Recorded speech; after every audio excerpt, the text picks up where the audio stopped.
Bienvenue sur DMG TV, les histoires mystiques. Tu es nouveau sur la page, n'oublie pas de t'abonner, de laisser un commentaire, de liker et de partager.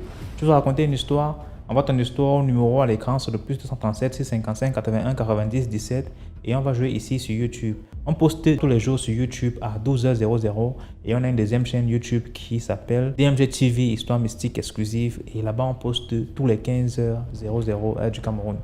Donc je t'invite à t'abonner pour ne pas manquer les prochaines vidéos. Ici on parle d'histoire mystique. Donc s'il vous plaît, laissez un like, commentez, partagez. Ce qu'on fait, c'est pour sensibiliser. Merci pour la force que vous donnez au mouvement. Tous ceux qui participent dans les commentaires, en likant, en partageant. Merci pour la force que vous donnez. Rapidement, on va aller à la première histoire. Bonsoir à tous, j'espère que vous allez bien. DMG, j'espère que tu vas bien.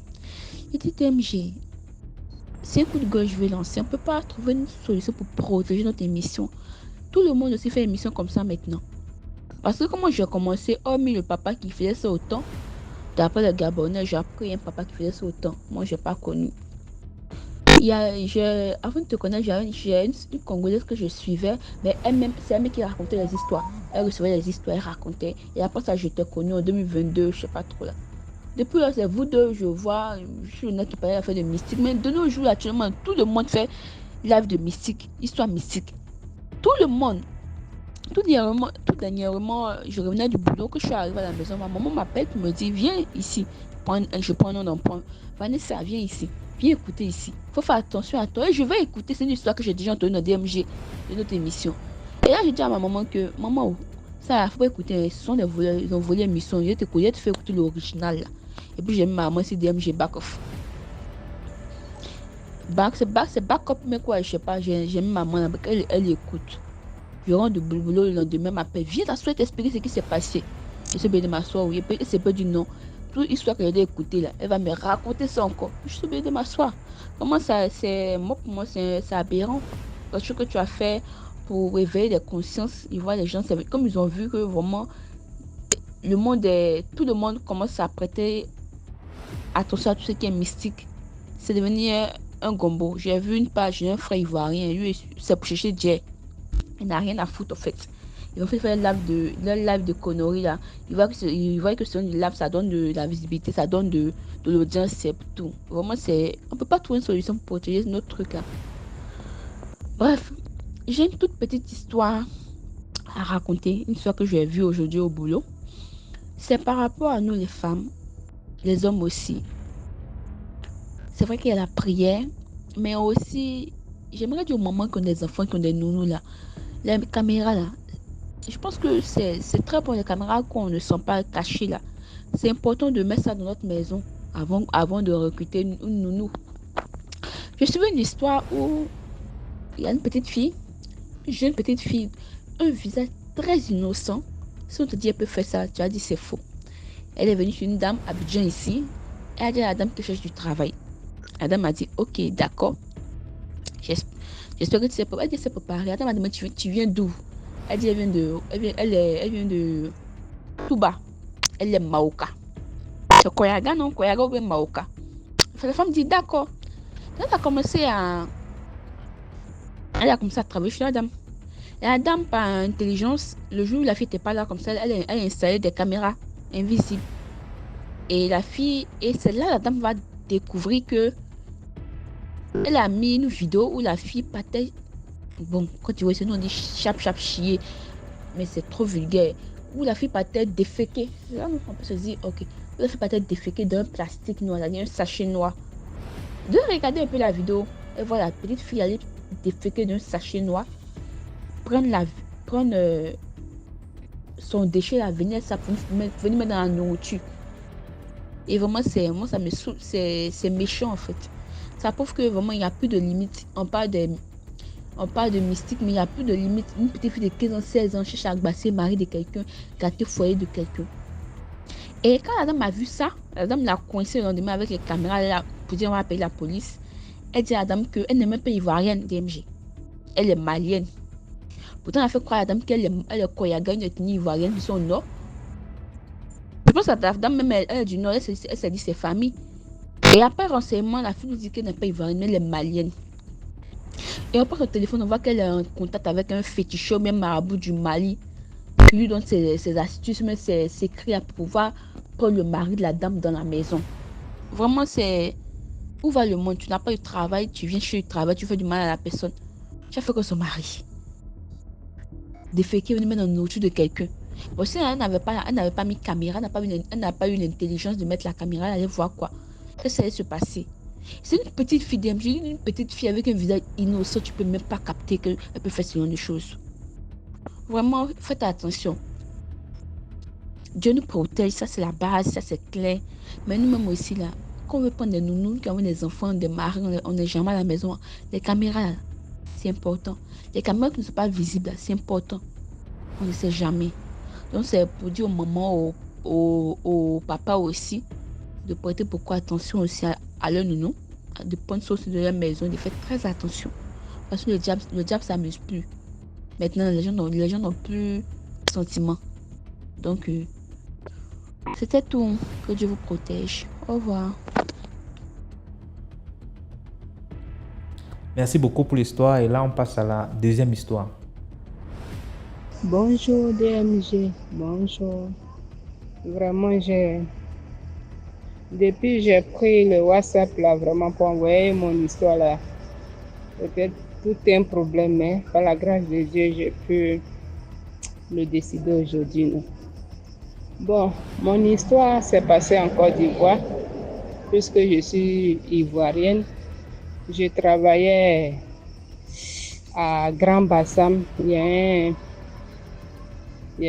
un, bon, je peux dire village qu'on appelait Grand Bassam, mais c'est un coin touristique non d'Abidjan.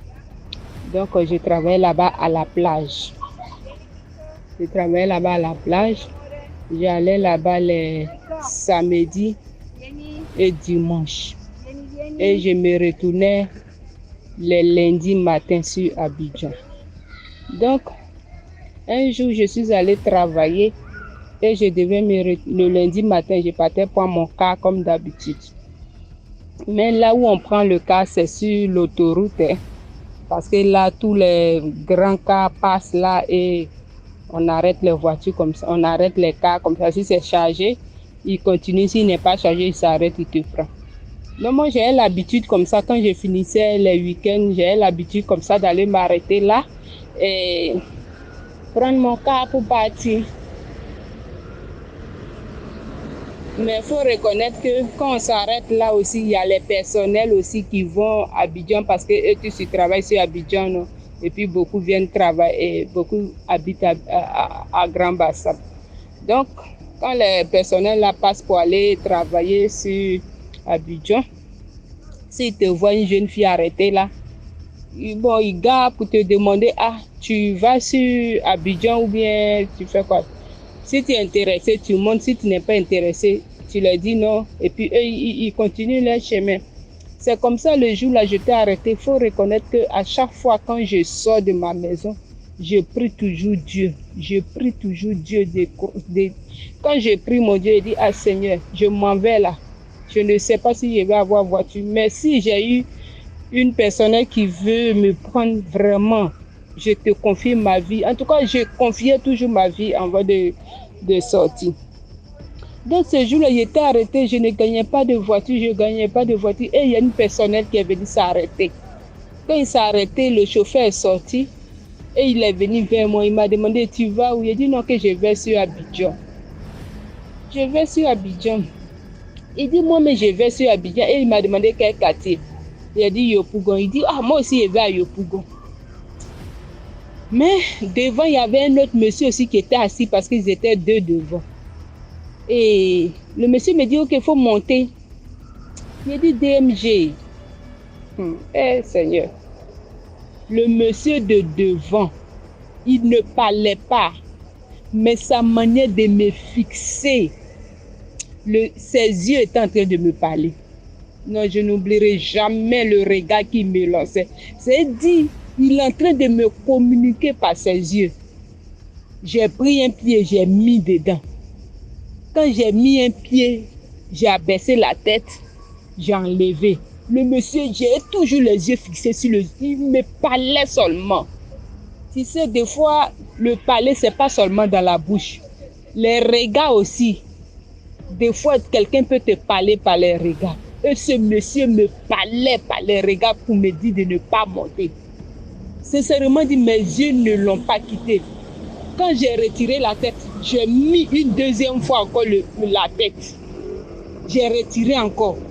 Une troisième fois. Quand j'ai mis la troisième fois, j'ai enlevé tout maintenant. J'ai dit non, monsieur, vraiment, merci beaucoup, mais je ne peux pas aller avec vous. En même temps, il s'est fâché, ferme ma portière. J'ai fermé, il faut le voir, il a démarré. J'ai dit, oh Seigneur, merci. Seigneur, merci. Parce qu'il faut reconnaître que ces gens-là, ce n'étaient pas les Ivoiriens. C'était une autre chose, comme on appelle, les gens qui quittaient d'un autre pays. En tout cas, les étrangers, ce n'étaient pas les Ivoiriens.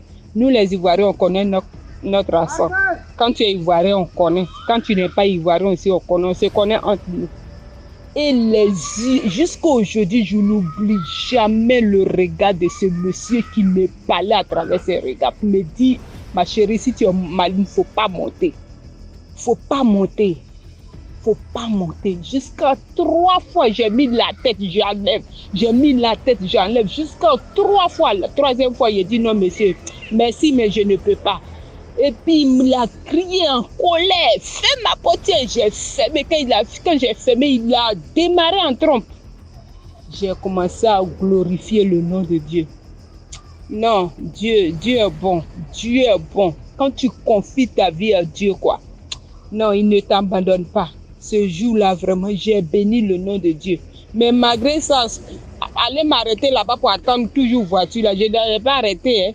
Je continuais, mais je me méfiais.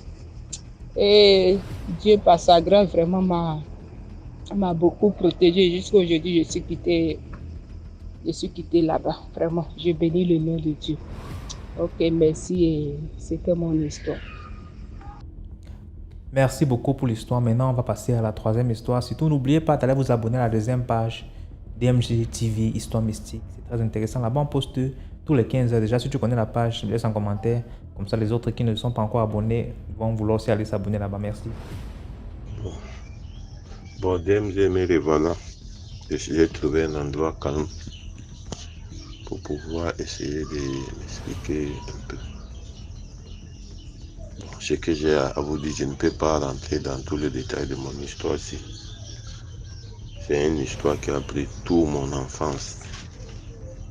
Voilà, mais je vais prendre certains aspects et certaines choses qui sont restées suspendues, des questions que je n'ai jamais eu de réponse. Voilà. C'est très important pour moi. Je me vois ma vie volée, je me vois bloqué. Je n'arrive pas à avancer dans la vie. Je me bats mais je n'avance pas. Et je sais que je ne suis pas un paresseux. Je sais que je ne suis pas un malchanceux. Mais j'ai été bloqué quelque part. Et ça m'amène même à me déplacer de chez moi. Je suis loin au Cameroun. Je viens de me débrouiller. Ce qui s'est passé, c'est que voilà un enfant qui vit avec ses parents bien. Mais la mère a décidé que voilà mon grand frère là-bas, qui n'a accouché que des filles, il n'a pas de garçons. Je vais aller lui donner mon fils pour soulager son manque de garçons. Comme ça, ma mère m'a amené contre ma volonté. Je savais que ma mère m'avait d'abord amené dans un autre village pour aller apprendre à lire le Coran. Ça, c'est une autre histoire, une autre page. Elle est restée attendre que ton fils souffre là-bas, elle allait me récupérer. Mais pas voulant retourner avec moi en Côte d'Ivoire, elle a voulu me laisser chez mon oncle, sous prétexte que mon oncle n'a pas eu un garçon, il va le laisser. Et il lui a dit ceci: je te laisse mon fils ici. S'il devient quelque chose, c'est pour toi. S'il n'a pas réussi dans la vie aussi, c'est pour toi, je te l'ai donné. Moi, de mon côté, j'ai dit à ma mère que je préfère aller souffrir devant mon père parce que ce que j'ai déjà vu de l'autre côté m'a suffi. Je ne reste pas chez quelqu'un. Je vais aller rester devant mon père. Il avait déjà tout arrangé avec mon oncle. En allant à la gare, il a laissé mes affaires. Arrivé là-bas, on m'a attrapé seulement, ils sont en train de pleurer, je vois ma mère partir, voilà, comme ça, c'est resté dans la famille. La maman, elle a fait comme elle-même, mais je sens, elle veut seulement profiter de moi. Au départ, le père, mon oncle, m'aimait vraiment. Il m'aimait tellement. Ses enfants, parmi ses enfants, si quelqu'un me touche, il faut qu'on s'arrange avant que le père rentre du travail. C'était comme ça. Jusqu'à un moment donné, la maman a voulu que je l'aide à faire la commerce qu'elle faisait. Nous avions les marchandises, nous partons dans le bureau pour donner à les fonctionnaires après la fin du mois et pas récupérer. Si ce n'est pas ça, on a le congélateur à la maison, je vends l'eau glacée. On a fait on a eu une place au marché. Nous, on vendait les gandoulas, les basiens là. On a eu une place au marché. Et on est là, on se débrouille. Tout allait bien. Quand il y a l'une de mes cousines qui avait fréquenté, je ne sais pas si le BPC ou le bac, elle a fait fatiguer, elle ne trouve pas, le père n'était pas content. Donc le père ne payait plus son école. Et à la maison, elle avait le problème avec tout le monde. La mère a voulu qu'elle vienne au marché, on s'est débrouillé ensemble. Voilà qu'elle vient au marché. Bon, la mère a voulu qu'il y ait un voyage qu'elle faisait avant. L'autre n'a qu'à essayer ce voyage. Quand elle a essayé ce voyage, ça donnait.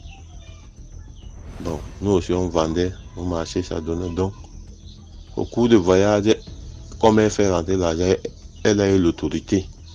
Dans la famille, maintenant, elle montre sa vraie visage vers moi en disant que le père avait beaucoup de projets pour moi. Mais elle fait tout et tout pour gâter sous prétexte que quand on garde l'enfant de quelqu'un un jour, il ne serait pas reconnaissant, c'est sa famille va aller voir. Comme et tous ce sont les filles, un jour je vais prendre l'héritage. Voilà comment la guerre a commencé. Je travaille, l'argent entre. Mais moi, mon travail, c'est de nettoyer la boutique. Quand les clients viennent faire des achats, je porte le marchandise, je les accompagne. C'est tout ça mon travail. Je ne connais pas comment un enfant naît dans la famille, le père, la mère, l'amour parental, je n'ai pas connu dans ma vie. Les autres enfants se lèvent le matin, ils partent à l'école. On les prépare, ils partent à l'école. Mais nous, on se lève le matin, on nettoie la maison, on arrose les fleurs, on lave la voiture du père. C'était ça mon travail. Après ça, je pars au marché, ouvrir la boutique, je vends. Je n'ai pas de salaire. Je suis resté dans ça jusqu'à un moment de donner, la fille a commencé maintenant le plastique. La mère faisait déjà le plastique pour le marché. Quand elle vient entrer sa main dedans, c'est grave. Le plastique. Même pour aller au marché, il faut ceci, cela, il faut ceci, cela, il faut ceci, cela. Je t'assure, la seule personne que j'ai compté sur lui qui me protégeait, qui est mon oncle. Je ne sais pas ce qu'ils ont fait à mon oncle là. Un jour, il m'a donné des injures que je ne comprends même pas. Et il m'a tapé. Et puis ce jour-là, j'ai commencé à perdre l'espoir. Imagine, je ne peux pas sortir, aller jouer avec mes amis. Comme les enfants sortent pour aller jouer le football, je ne peux pas le faire. Je dois être à la maison quand on a besoin de moi pour m'envoyer à la boutique. N'importe qui dans la famille, on m'envoie. Si je sors aller jouer avec mes amis, si je reviens, j'ai des problèmes. C'était arrivé comme ça. Je suis comme un enfant, un orphelin. Mais même un orphelin, les orphelins même ont une certaine liberté. C'est une vie qu'ils ont le choix de décider. Ma part, ce n'était pas le cas. J'étais là comme ça. Je ne sais même pas. La folie même veut me prendre. Mais après, quand on va me dire, on me dit que tu es ici, tu fous quoi? Tu manges seulement notre nourriture. Je reste comme ça, je ne sais pas ma vie ressemble à quoi. Et demande même à Dieu, enlève-moi dans cette vie. Je préfère même la mort. Je suis là comme ça, on part au marché, on peut vendre 600 000, 700 000. Avant les savons Macabola était à 75. Pour que je trouve, si mon savon finit comme ça, je m'inquiète. Matin, mon déjeuner c'est 50. À midi, c'est 125.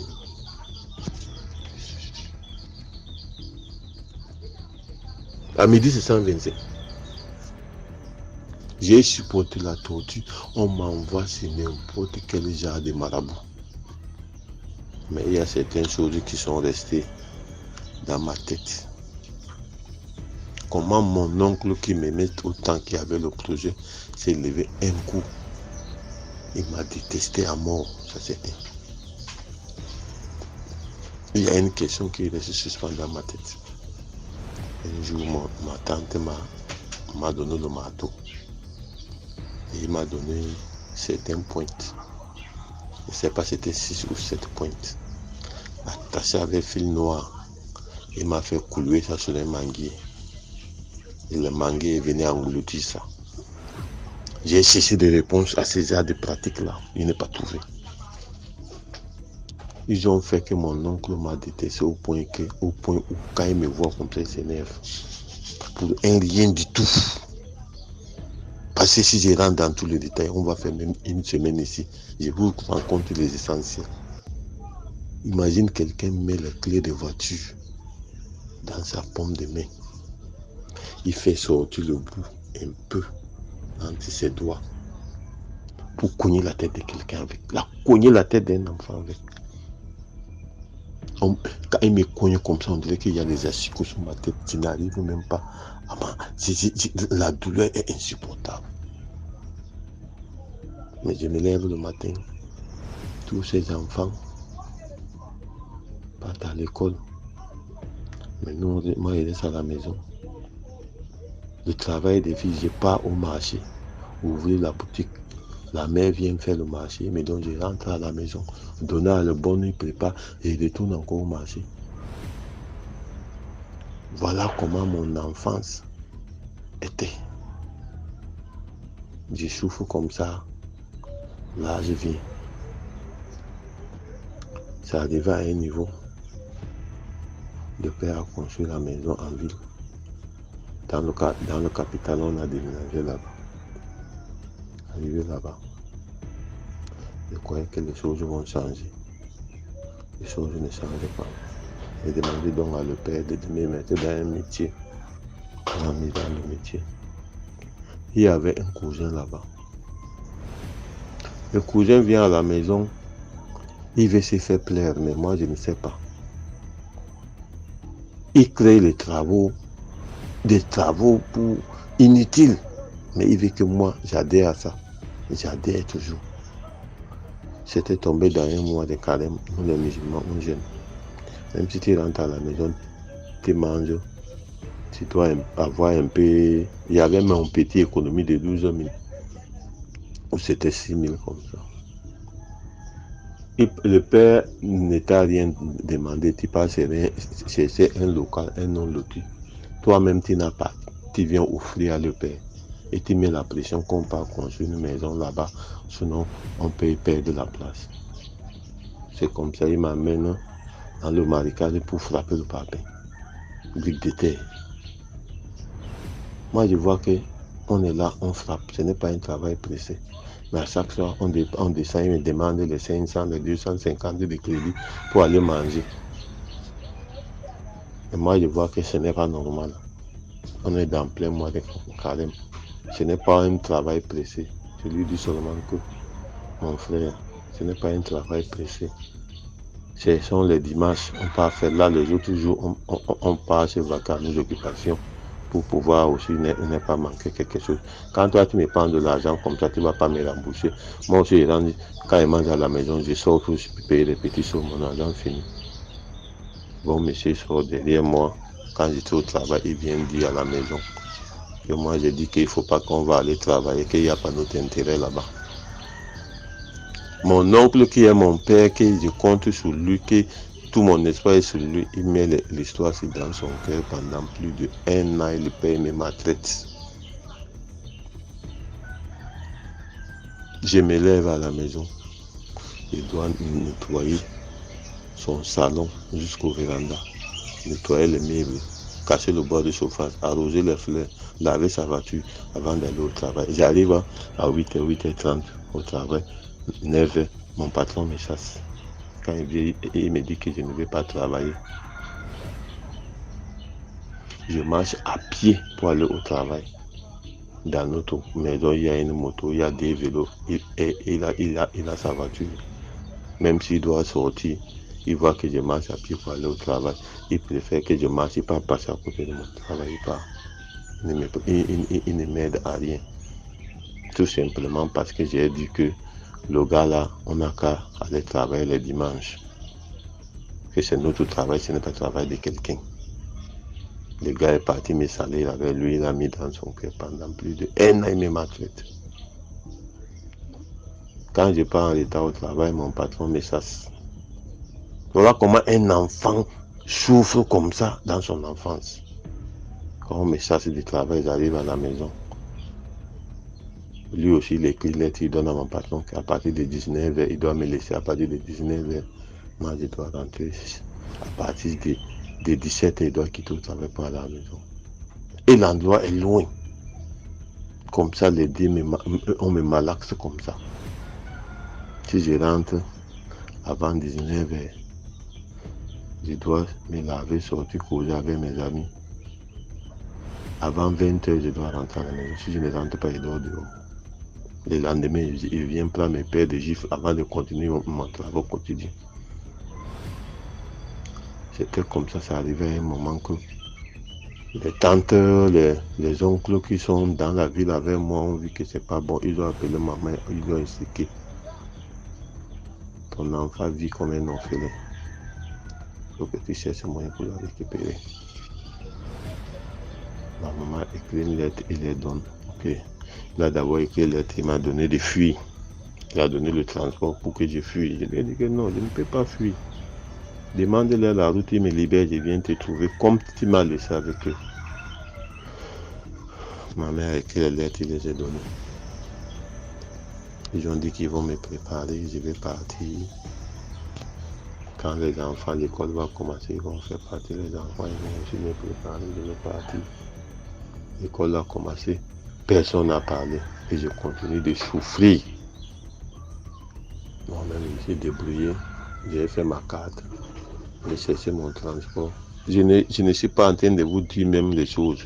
Ça, c'est des aspects pour que vous compreniez à quel point j'ai fait mes papiers pour demander la route à le père. Tellement j'ai peur de lui. Un être humain va avoir peur d'un être humain comme un dieu. J'ai tapé 1 an. Chaque fois que je rentre, je vais aller voir le père pour lui saluer, pour lui dire, je peux lui saluer, mais je n'ose pas lui demander la route. Jusqu'à un jour, j'ai pris mes décourages, jamais lui demander la route. Il me dit que tu as le transport. J'ai dit, je vais me débrouiller. Bon, comme c'est un ancien mécanicien du gouvernement, il avait les grandes caisses de clés. Le père me fait l'inventaire avec tous les clés pour voir si je n'ai pas volé une clé que je peux aller vendre, comme c'est des clés de valeur pour faire le transport. On a vu que rien ne manquait. Il a demandé le jour. J'ai donné le jour que je vais partir. Il a commencé à me dissuader. Tu vas aller, tes parents n'arrivent même pas. Vous êtes beaucoup.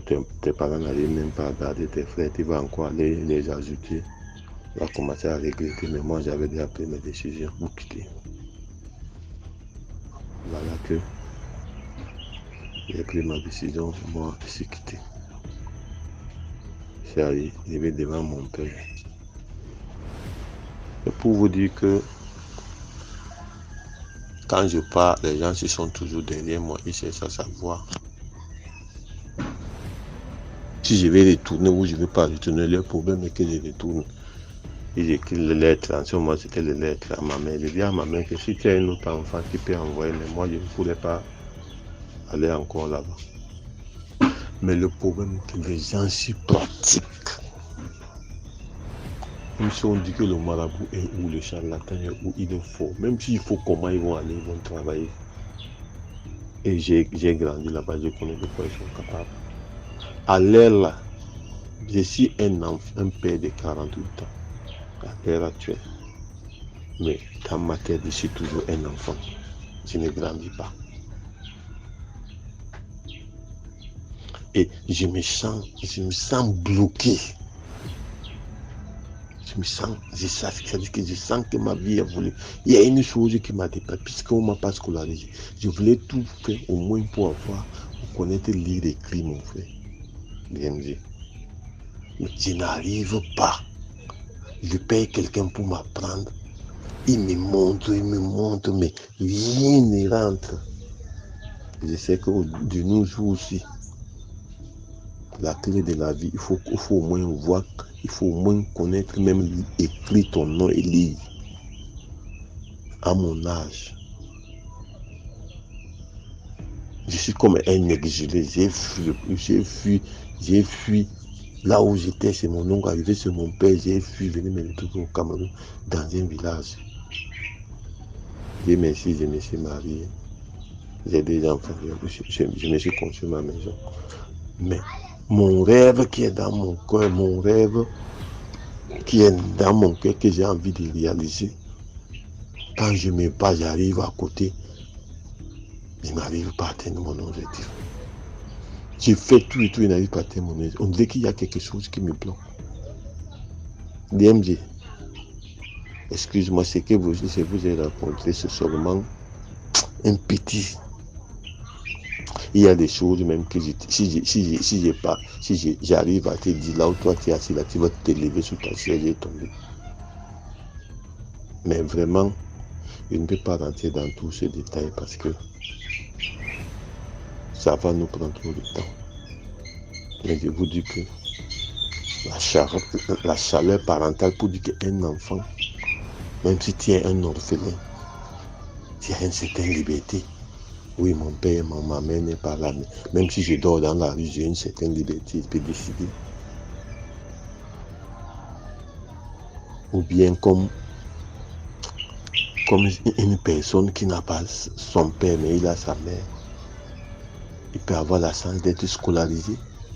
Mais moi, il me lève le matin, je vois que je n'ai rien à voir avec aucun enfant dans le quartier. Les enfants que leurs parents n'ont même pas à manger.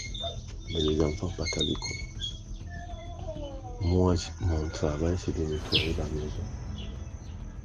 Faire le bois de chauffage.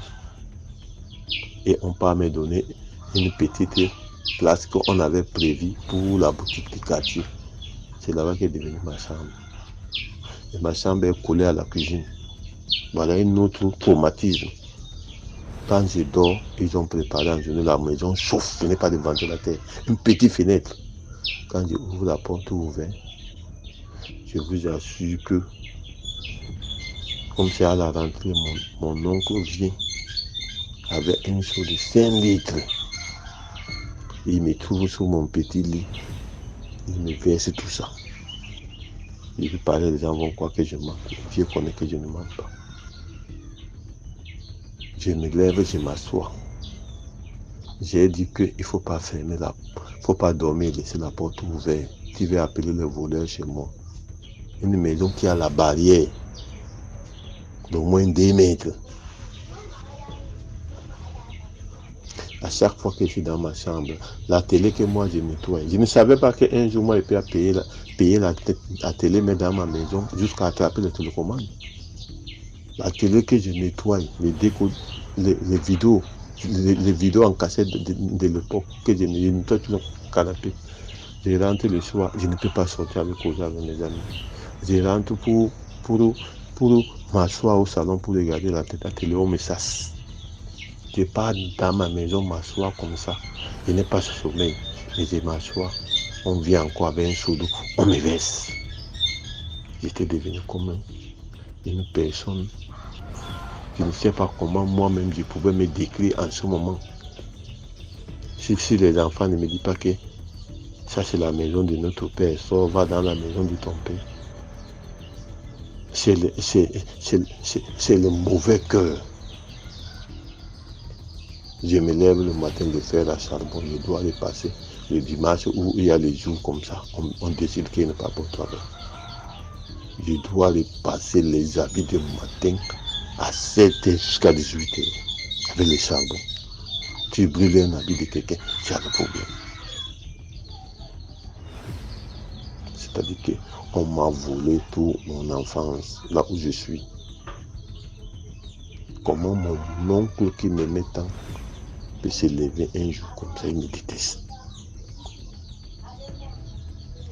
Pourquoi autant de pratiques? C'est-à-dire que le problème de couler les pointes là sur le manguier m'a vraiment traumatisé. J'ai travaillé même le boy ne peut pas travailler que le travail que je faisais. Mais jamais reçu un salaire. Et ça me hante. Même comme j'ai quitté là-bas il y a plus de 20 ans, ma vie, je n'arrive pas à atteindre le niveau que moi-même je rêve dans mon cœur et je me basse tous les jours. Je ne me repose même pas. Mais je n'arrive pas. Je me sens attaché à quelque part. Je demande au secours. Les gens qui m'écoutent, vraiment essayer de m'aider pour que je trouve même ma liberté. J'avais 2 amis en ce moment. L'histoire, je sais. Quand mon oncle m'a gardé les choses dans le cœur pendant plus d'1 an, il me mentait. Quand il s'allait dire à mon ami, dit Amidou,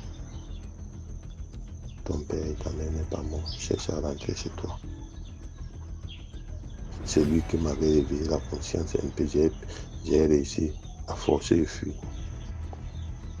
C'est-à-dire que je sais que la vie que je mène en ce moment, ce n'est pas une vie que je mérite. Je mérite plus et je mérite mieux. Mais je n'arrive pas. Je ne sais pas pourquoi je suis bloqué. Et l'histoire des pointes clouées sur un manguier là, ça m'élève. Bon, on m'a fait des sacrifices. Je n'ai pas à me retrouver devant les fétiches. On m'envoie voir à tel endroit. Je n'ai pas à me retrouver devant des fétiches qui j'ai contre ma volonté. Que je dois faire des offrandes à leur faveur. Toujours, va c'est tel marabout. Va ceci, cela. Bon, vraiment, DMG, c'est un appel au secours. Je vous ai rien expliqué. Ce que je vous explique là, c'est juste pour que vous compreniez à quelle ampleur. C'est une affaire d'histoire de plus de 25 ans de ma vie. La souffrance.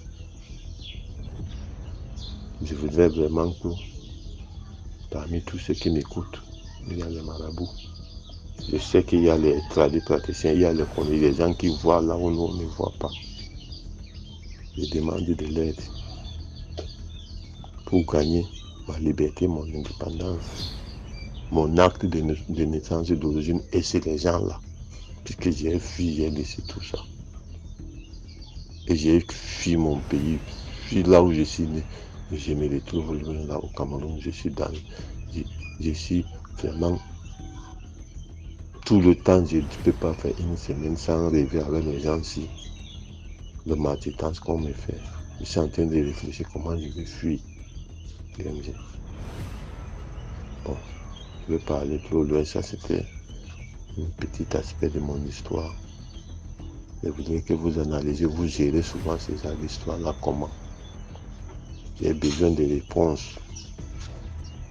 Je me sens attaché à quelque part, bloqué à quelque part. Et je connais à quel point les gens ici, ils sont capables et ils ont le moyen. Je suis une personne sans défense. C'est la solution. Je suis grand, je suis un père de famille. Mais je suis toujours un enfant. Et tout cela me touche. Tout cela me touche. Je sais que c'est une émission, on ne peut pas prendre le temps.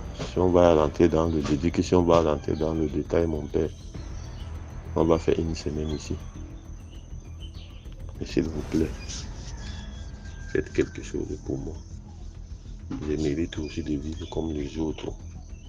Je mérite aussi d'évoluer par ma propre volonté. Je veux être libre. Que ma vraie sens, la sens que Dieu m'a donné, entre à moi, que je puisse aussi exercer ma vie. Puisque je me sens volé mystiquement. Je me sens volé, je sais que j'ai été volé mystiquement. Et la souffrance et le temps qu'on m'a payé, l'exploitation qu'on m'a exploité, c'est à part. Mais je sais que j'ai été volé mystiquement. Et je vais récupérer ce que Dieu m'a donné de droit. Oui. J'ai entendu les gens sur mes cherchent même partout pour entrer en contact. À un moment, j'ai autorisé, ils sont rentrés en contact avec moi, ils me rencontrent leur vie, comment d'autres sont en Europe, d'autres sont réussis. Bon, moi, je croyais qu'ils vont chercher à se racheter, mais je me rends compte que les gens s'ils veulent savoir ma position. Voilà, tout ça là m'a encore perturbé encore.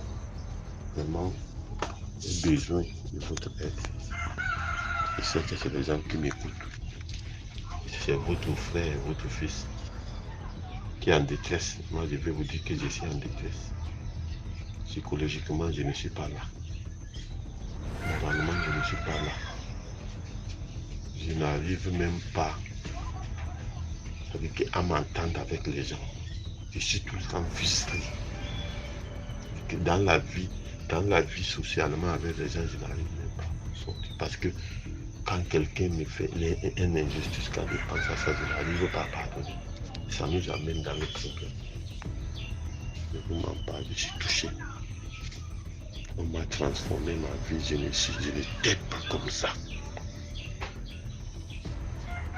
J'ai besoin de votre aide. Ma vie doit changer. Je dois réussir aussi à atteindre mes objectifs. Je ne dois pas être freiné. Je dois réussir à atteindre mes objectifs. Je demande au secours à tous mes frères africains dans le monde entier. Même si tu ne peux pas comprendre que de passer toute ta vie dans le cauchemar, même comme tu as pris le problème te suit. Tu sens dans ton esprit que tu es attaché. Tu es bloqué. J'ai besoin de l'aide. Merci DMD pour cette émission que tu as créée vraiment. Que Dieu t'aide et te donne la force de continuer. Les Africains souffrent. Les Africains sont dans le problème. S'il vous plaît, moi, ma part, c'est de demander au secours. Je sais que les gens qui vont autre côté de la vie écoutent. Ils vont voir mon problème. J'ai besoin de votre aide. Libérez-moi pour que je puisse être libre. Je suis un prisonnier sans cage. Vraiment, je suis un prisonnier. Mais je ne suis pas dans la prison. Mais moi, je sais que je suis un prisonnier. Aidez-moi. J'ai besoin de votre aide. Bon, merci beaucoup. Bonne journée. Maintenant, on passe à la 4e histoire. Bonjour DMG, bonjour à toute la famille DMG, j'espère que vous vous portez bien, j'espère que vos activités ça marche, DMG, j'espère que tu vas bien. En tout cas, je vous envoie et à DMG et à tous les auditeurs et auditrices plein d'amour, plein de force et beaucoup de bénédictions de la part de Dieu le Père Tout-Puissant. Amen. Avant de commencer l'histoire, on s'abonne, on partage, on like, ça sauve des gens, ça édifie des personnes et ça nous élève bizarrement, même spirituellement et religieusement. Hein? Ah ben oui, moi j'en ai appris beaucoup et puis ça m'a aidé dans ma foi. Anyway, c'est un peu tard en dedans. DMG, il y a une histoire qui tournait en boucle en temps, ça fait de cela peut-être 2 mois, ça a tourné en boucle là sur les réseaux sociaux au Bénin. Et je vais revenir sur cette histoire-là brièvement avant de parler de mon histoire puisqu'elle est très similaire en vrai. Et je suis quelqu'un qui peut témoigner que les personnes sur les réseaux sociaux là, c'est du fake. Non, franchement, c'est du fake, honnêtement. il s'agit du fait qu'il y a une influenceuse béninoise. Elle disait qu'elle voulait de l'argent à tout prix dans sa vie. Et elle et son ami sont allés voir un papa loin, quelque part bien caché. Le papa leur a dit 2 solutions s'offrent à vous. Première solution, vous allez rendre bête mystiquement un de vos amis. La personne va disparaître, la personne va rester dans votre maison, la personne n'est plus en elle-même, quoi. Et son esprit est là et travaille et vous fait de l'argent. Et puis, c'est comme si la personne a un cadavre là et la personne crache de l'argent. Et c'est comme ça, elles auront leur argent. Elle a dit que, ok, qu'elle comprend, mais que ça, elle ne peut pas accepter. L'influenceuse, elle a refusé ça. Aller tuer quelqu'un, mettre dans sa maison, il y a cadavre dedans et tout là, que c'est pas la peine. Deuxième solution, il va mettre un serpent en elle. Et le serpent en elle là, va leur permettre de voir les garçons qui ont bonne énergie ou un truc du genre.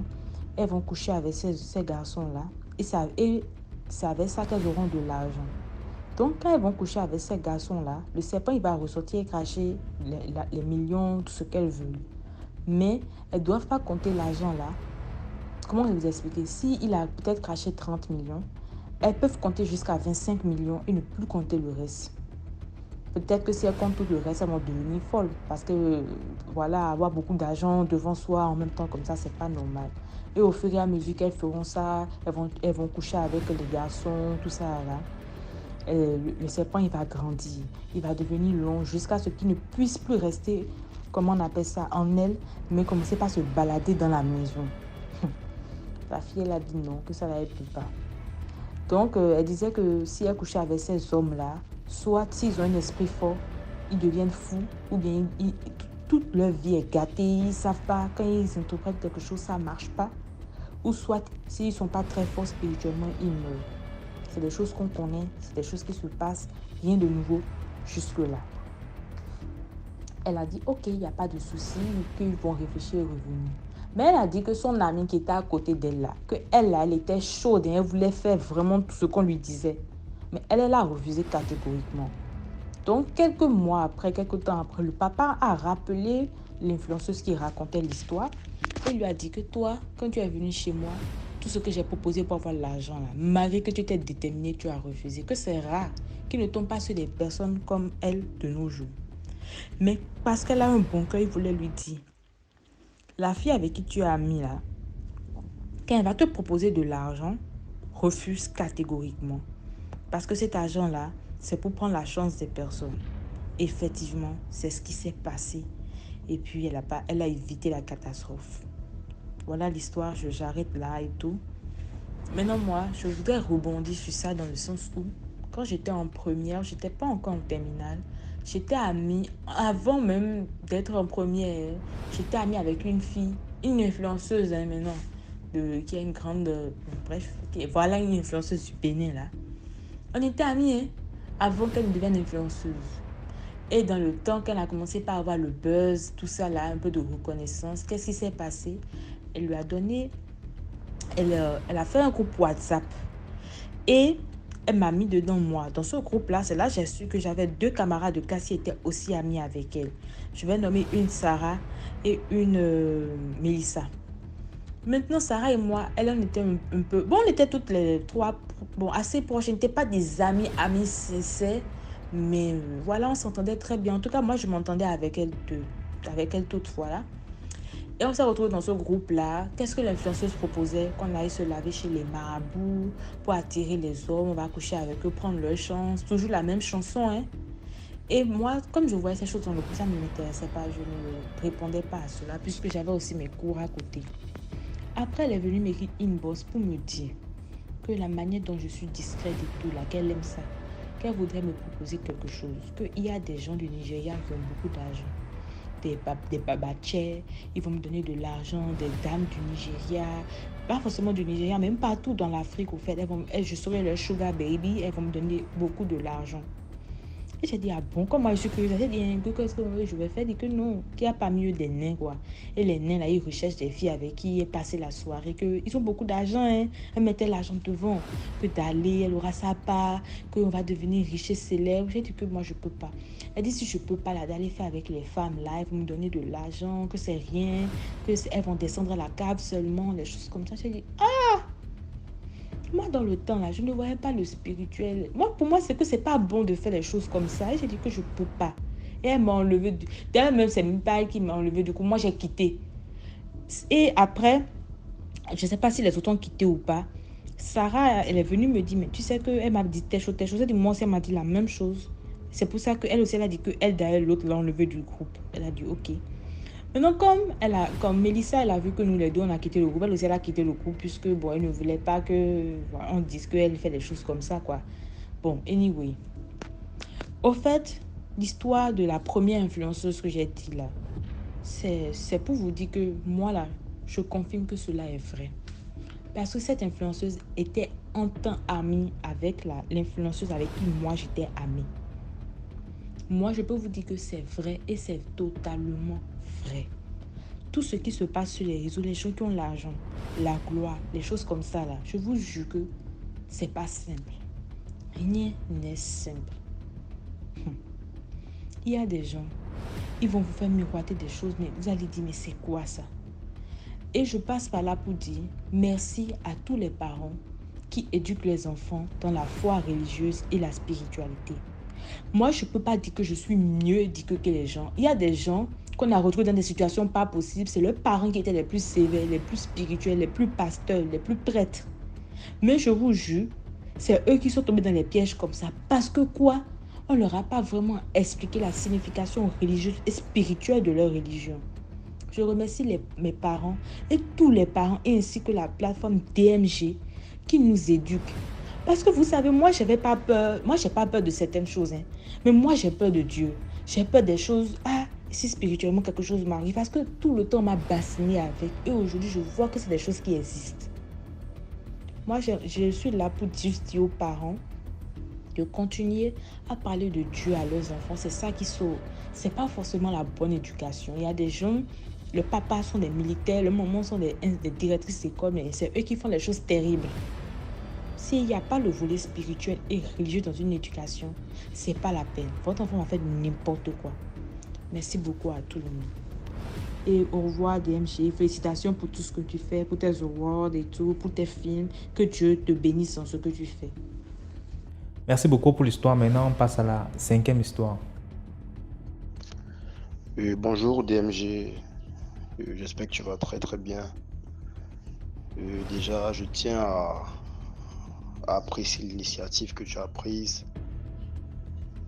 Déjà le risque, vu que être exposé à toutes ces histoires, c'est vrai que c'est à distance, mais au moins ta conscience est tout le temps plus ou moins touchée.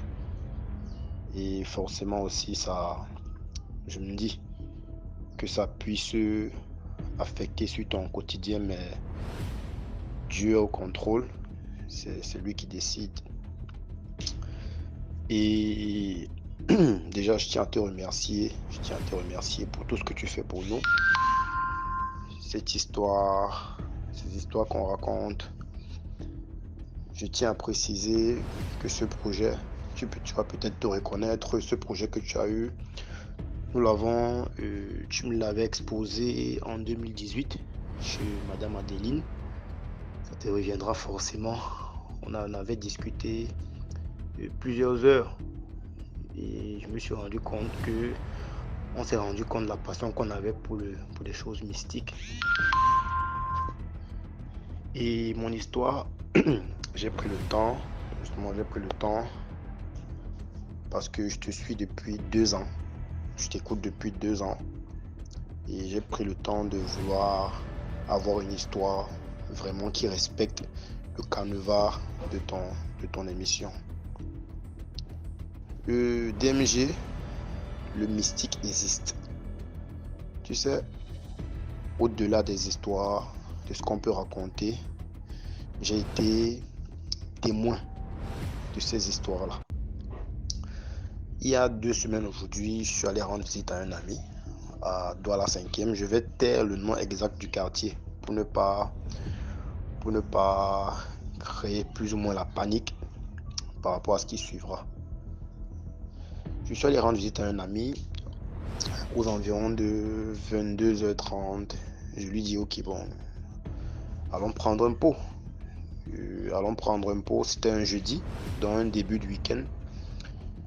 Allons prendre un pot.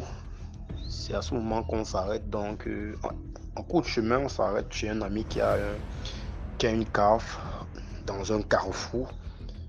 En plein milieu d'un carrefour.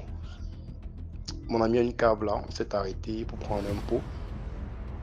À peine 5 minutes après, on se rend compte qu'il y a un groupe de 3 personnes qui ont garé une voiture, un véhicule, au coin de la route. Parmi eux, il y a 2 qui sont sur un carrefour à 4 côtés. Mais comme ils étaient 3, il y a 2 qui ont pris chaque côté du carrefour. Et le troisième, qu'est-ce qu'il faisait? Il avait une bouteille en main. Une bouteille, je crois qu'elle était percée sur le capuchon, ce qui fait en sorte qu'il pouvait tracer avec le liquide le liquide qu'il y avait dans la bouteille. Donc, qu'est-ce que le mec faisait? Le troisième, je rappelle qu'ils étaient habillés tous en noir. Devant nous. On était peut-être 7 là à regarder la scène. Qu'est-ce qu'il faisait? Il faisait des marches en forme de triangle. Ça veut dire il va d'un côté à l'autre en parlant. Il s'arrête à un autre côté du carrefour. Il parle. On n'écoutait pas ce qu'il disait parce qu'ils étaient de loin. Il marche, il va de l'autre côté. Il parle. Il fait, mais sous forme de triangle. C'est après qu'on demande à la serveuse que, mais attends, qu'est-ce qu'on est en train de voir là? Elle nous dit, c'est ce qu'ils sont en train de faire ici, là au carrefour, depuis un mois. Directement, là, on se lève donc. On prend notre courage à 2, mais on se lève. Parce qu'elle nous a dit, elle a peur. Elle ne sait pas ce qu'ils sont en train de faire. Donc, du coup, elle préfère rester à côté. Nous, on s'est levé, on a pris notre courage, on s'est levé. On est allé vers le monsieur. On lui demande, monsieur, qu'est-ce que vous êtes en train de faire là? Il ne répond pas. Il est dans ses incantations. Les yeux sont fermés. Il nous laisse là. Il se met à marcher. On le suit, quoi. Et au moment là, on doit arrêter. On lui dit, mais qu'est-ce que vous êtes en train de faire là en route, en plein 23h? Il nous dit, laissez-moi tranquille. On lui dit, mais on peut vous laisser tranquille, puisque là vous êtes en carrefour, on ne sait pas ce que vous êtes en train de faire là. On ne sait pas quelles sont ces incantations que vous faites en plein 23 au carrefour. Là, il envoie une gifle à mon ami. Là, une bagarre déclenche. Je vous assure, on était 5 au carrefour à ce moment. Ça veut dire les 3 qui étaient là, qui faisaient leurs incantations. 2, donc ça veut dire mon ami et moi, qui sont allés vers le monsieur. Une bagarre déclenchée là. On a commencé à se envoyer des coups de poing et tout. On leur dit, mais arrêtez ce que vous faites là. Entrez dans votre voiture, vous partez. DMG, en moins de 5 minutes, on ne sait pas. Il y a peut-être 10 autres personnes qui sont venues vers nous. On ne sait pas d'où ils sortaient. Ils ont commencé à nous calmer. Non, arrêtez, qu'est-ce que vous faites? Mais attends, je dis à mon ami, mais attends, ceux-ci sortent d'où? Ça peut être la fille, donc, la serveuse, elle attire mon attention après la scène elle nous dit, les autres que tu as vus, ils étaient dans les autres carrefours. Ça veut dire, qu'est-ce qu'ils font? Ils vont dans une grande rue, à Douala 5e, dans un grand quartier. Ils se mettent dans chaque carrefour. Ils sont peut-être dans des groupes peut-être de 7. Ils sont peut-être 3 dans chaque carrefour et ils font le même rituel que le monsieur faisait. Après cette bagarre, on s'est séparés. On les a dit de ne plus jamais venir faire ça. Depuis jamais arriver dans ce carrefour-ci. Avec les altercations et tout, ils sont dans leur voiture, ils sont partis. On est resté là, on a continué à boire. 10 minutes après, un monsieur revient dans une voiture. Il dit qu'il veut voir le responsable du bar. Le responsable du bar se lève, il va. Le responsable de la cave, quoi. Mon ami, donc, il se lève, qui est le responsable de la cave. Il se lève, il va vers lui. Il dit à mon ami, s'il vous plaît, nous sommes une église. Donc, il faut nous laisser travailler. Nous sommes en train de prier pour la paix au Cameroun. C'est pour ça que vous avez vu ce qu'on faisait là. Donc, mais attendez. Vous priez pour la paix au Cameroun dans un carrefour en plein 23h en train de verser des trucs sur le sol. Ça n'a aucun sens, ça. De toutes les façons, on veut plus vous voir ici. pour vous voir ici. Il nous a dit il est le pasteur d'une, je ne sais pas de quelle église. On est que non. De toutes les façons, on ne veut plus vous voir ici. Donc c'est ça. Et on s'est rendu compte que puisque nous étions là le lendemain, ils ne sont pas venus. Une semaine après, ils ne sont plus revenus. On estime que bon, ils ont arrêté, ils sont peut-être là ailleurs. Donc en fait, ça c'est une sensibilisation pour dire. Vous voyez, il y a souvent des carrefours où il y a plein d'accidents. On ne sait pas, deux vélos se cognent, il y a des morts. On ne sait pas ce qui se passe. Vous ne voyez pas quel moment l'accident se produit, mais là, vous voyez qu'il y a des morts sur le carreau. C'est des rituels pareils. Nous avons analysé ça, nous avons interprété les actions là comme ça. Ce sont des rituels pareils qui font en sorte que vous allez vous rendre compte dans des carrefours, il y a des gens qui meurent. Et là, je vous rappelle que c'était en début de week-end. Ça veut dire qu'ils préparaient le week-end. Et je vous rassure, ce carrefour, c'est un carrefour où il y a souvent des morts. Je vais taire le nom du carrefour exact, mais je vous rassure, c'est à Douala 5e. C'est un carrefour où à chaque accident, il y a des morts. Merci DMG, je vous invite à partager, à liker, à laisser des commentaires pour vraiment soutenir l'initiative qu'il a. Merci. Merci beaucoup pour l'histoire. Maintenant, on passe à la 6e histoire. Bonjour DMG, je t'envoie encore une autre histoire. Ça s'est passé encore à Abidjan. J'avais 2 de mes cousines, paix à son âme, tous les 2 sont décédés aujourd'hui. La plus grande est venue se faire soigner à Abidjan chez sa petite soeur. Donc quand elle est venue se faire soigner à l'hôpital, malgré tout ce qu'ils ont fait, mais elle n'est pas restée, elle est décédée. Quand elle est décédée, on devait la mettre à la morgue. Il n'y avait pas l'argent pour l'envoyer à la morgue. Donc, ils ont appelé mon grand frère. C'est comme ça, ce dernier m'a donné de l'argent pour que je puisse aller à l'hôpital là-bas pour remettre l'argent à sa soeur pour qu'on l'envoie à la morgue. Donc, quand je suis partie, j'ai envoyé l'argent là. On était dans l'hôpital même de la morgue. Donc, sa soeur a fait ce qu'il fallait faire, elle a donné l'argent, ils ont commencé les soins, ils l'ont mis là-bas. Donc, nous, on était assis dans les pleurs, on était assis. Et sa soeur s'est rappelée qu'elle n'a pas appelé la camarade de sa soeur qui est décédée. Elle s'est rappelée qu'elle ne l'a pas appelée parce que c'était matin. C'était matin, elle est décédée. Sa soeur a dit qu'elle voulait manger quelque chose. Elle est partie, le temps, elle est partie, elle revient, elle est décédée derrière elle.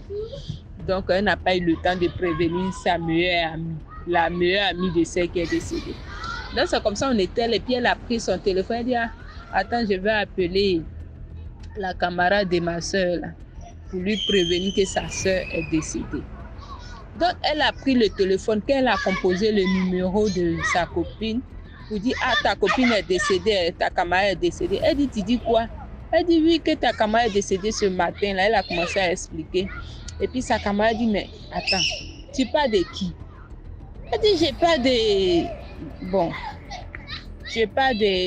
Il a donné un nom comme ça. J'ai pas de... comment on appelle? Quel nom je peux donner? J'ai pas de Lucie. Lucie est décédée. Elle dit, tu dis quoi même? Celle qui vient de me donner banane tout de suite, qui vient de m'envoyer banane ici tout de suite, là, elle est décédée. Elle est décédée comment? En même temps, elle a jeté, ma cousine a jeté le téléphone, elle a commencé à planer dans l'hôpital, elle a pleuré. Elle voulait rentrer à la morgue où sa soeur était couchée. Là. Elle voulait rentrer là pour dire, bon, donc toi tu es couché ici, je suis en train de te pleurer là, tu as envoyé banane. Tu as envoyé banane à ta camarade. Tu as envoyé banane à ta camarade. Donc toi tu es couché ici, tu te lèves, tu peux aller envoyer banane à quelqu'un puis tu te lèves pas, commence à pleurer. On l'attrape, elle voulait rentrer dedans. Elle est partie par la fenêtre, commence à bavarder. Donc toi tu envoies banane et puis moi je crie, je pleure pour que tu reviens pas. Il dit, hein? Quelqu'un qui est couché, on vient de la mettre à la morgue. Sa camarade ne savait pas qu'elle était décédée. Elle est partie donner banane à sa camarade. Quand sa camarade dit, mais tu dis quoi? C'est qui vient de me donner banane ici. Il dit, si l'histoire ne s'était pas passée devant moi, que quelqu'un d'autre me racontait, il allait dire non, c'est impossible. Mais devant moi, on était assises comme ça, puis elle a appelé la fille. Hein? Non, dans la vie, là, si tu n'as pas entendu les choses, ne dis pas que ça n'existe pas. Ok, donc c'était mon histoire. Aujourd'hui, mes 2 cousines là, ne sont plus de ce monde. L'autre aussi, la petite sœur aussi est décédée. Il faut reconnaître que vraiment la petite sœur chez qui sa sœur est décédée, il faut reconnaître que vraiment elle a un cœur. Quand ils ont envoyé sa sœur à la morgue, là, on devait puisque ils étaient dans un village d'Abidjan qu'on appelait Lakota. Donc, on devait transférer le corps à Lakota.